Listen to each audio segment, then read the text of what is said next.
Hey. So I just wanted to talk really quick about something that really inspired me. It was one of those green flags that once I think I had made the decision the night before. I was like, I'd been thinking about it kind of on and off. Like, I knew I wanted to do something along these lines. And then finally I talked to my friend Gypsy, and she gave me some feedback and just really inspired in me like this courage and self-belief. And I really admire her and was impressed that she's decided to go to be a mechanic, an auto mechanic. And so everybody was just super impressed with her, just like, wow, man, that's awesome. She like finally decided that this is what she wants to do, you know. And just to hear her talk about how she's like, I just realized that all my fears and all my doubts and stuff is like, it didn't matter, that she's just ready for it. She's like, I'm just gonna go for it. It's what I want to do. I'm interested in it, so I'm just gonna do it. And I was like, hell yeah, man. And it's strange because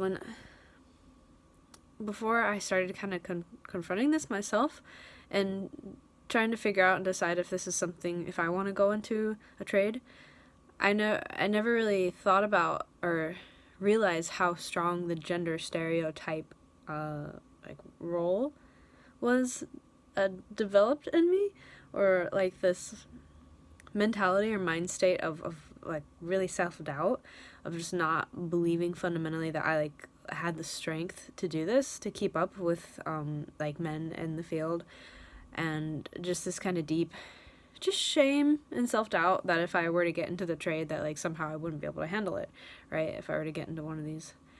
And even though I knew, it's like there's women who do this, somehow before I really thought about it, I guess I just didn't realize how deeply ingrained this like internalized weakness and helplessness was. And of course it starts with being a little girl, and I have all my brothers, and never was allowed to do the chores that they were asked to do, and I always was disappointed by that.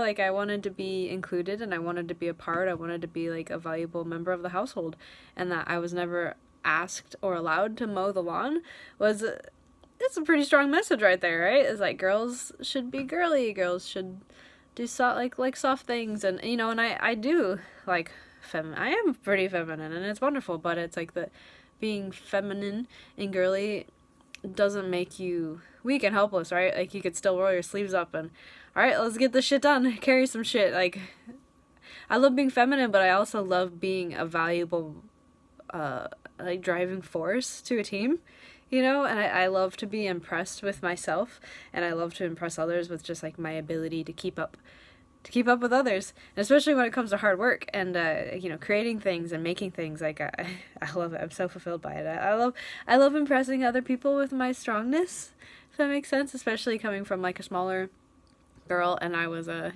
youngest in my family, and quite a bit younger than my the closest brother to me in age, and so it's fulfilling when people are surprised by me, but are surprised by my strength. And so anyways, I digress. I got off on a tangent here. When I went the next day to talk to this lady at the work job finding resources locally here, and I was paired up with a lady. She's super cool. She's my buddy. I go in and we just have a good time talking about like the resumes and things, and like she's helping me plan, help me brainstorm, just think about, okay, like what do I want to do? I knew I needed to find a new direction, and then I qualified for all these resources to help people in the community, and so I was like, okay, this is my chance to find a new path, to like carve a new future for myself. And when I was, it's like, maybe I'll do like admin office work, but it's like I don't really like it. I don't really like being in an office. I don't really like. I could do lots of different things, but I just didn't like it. It was very distressing thought to imagine myself in that position for the next 4 years. It's like 4 years of my life wasted in an office. Like, and then. Anyway, so that was a big indicator for me, is that when I thought about carpentry, and I was like, wow, being a carpenter, learning this, it's going to be a lot of hard work. But the idea of like 4 years down the road still doing this is like, like I'll be a journeyman. I'll be a journeyman carpenter. Like, oh, that's so awesome. Like, I feel so proud. It's just like, imagine myself there. Like, I feel like that's something I'd really be proud of myself for, and like just help me build a lot of self-respect, right? And so anyways, when I told this lady about my decision, I was like, I'm gonna apply for an apprenticeship in carpentry. And she was so happy for me. It took a minute for it to come out, but then eventually she told me, and this really made a big impact in me, and she said she said she has a master's, and she had the experience of being overqualified for a lot of jobs, and that she always was taught that like higher education was, you know, superior, that you should go, if you have the opportunity, you should get a higher education, go to college, get your degrees, like that is the best thing to do. And she's like, you know, now looking back, I don't know about this. I don't know if this is, she's said that she's always waiting for her pay grade and her quality of life to improve, but now she's thinking that like this is never going to happen, that she's kind of tapped out, you know, in her field, and that's really upsetting. It's sad too, you know, especially because imagine like how much money and debt, you know, you invested in and like spent for that. And so she told me, she's like, if I was your age, if I could go back and do something different, she said, if I was your age, I would do this instead. I would do what you're doing instead.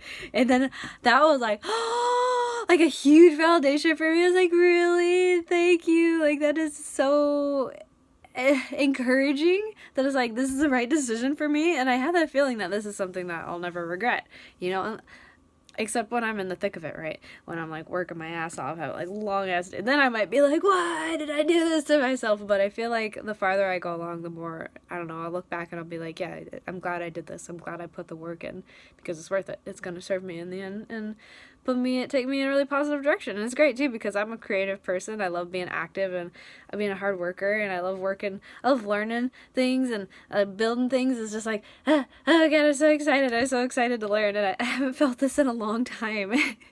So I'm super relieved. I'm super relieved and excited. And then, you know, this lady, we started nerding out about building stuff together. She's telling me about how she wants to build a cat hotel for all of her feral cats in her backyard. And I was like, what? And I was telling her about this dream I had about making like butterfly houses. Like, I really want to build like hobbit houses and butterfly houses. And I had this dream for a long time to like build a community center, like an arts community center, and then like the hobbit houses would each be different like, you know, departments. Like you have the art building and like a dance building. And I had this dream about building the dancing acorn, which would be a treehouse or a dance studio. And so yeah, and it started clicking too. Where so it's like I would draw floor plans for fun, right? And I'd love to dream about like, oh, this is the house I want to live in. And like I was kind of into like architecture and like drawing things, but I like wasn't that much into it, because it's like I don't really, I love drawing, I really do, and I love art. And I just can't sit down at a desk for that long. Like, I get really antsy. I used to like make myself do it, and it took a lot. It took a lot from me, and I could just never devote myself as much to those other crafts as it would take to become like, to make a career in it, right? Yeah. And so I you know, I don't know. I feel really good. I feel like this is something that's right for me, and yeah, I wanted to document this and share this story. I'm trying to get all these little pieces together when I think like, oh, I should record that so I don't forget it, so I can look back on this, you know, either for myself, maybe if I'm feeling down or forgetting why I started this, you know, when I'm tired as hell, being like, why did I do this again? I can be like, oh yeah, I did this for a reason. And maybe too, if I decide to post these some days, or other people, especially women or young women, you know, who are thinking about getting into the trade, and yeah, hopefully share some knowledge and inspiration. So anyways, that's it for now. Bye.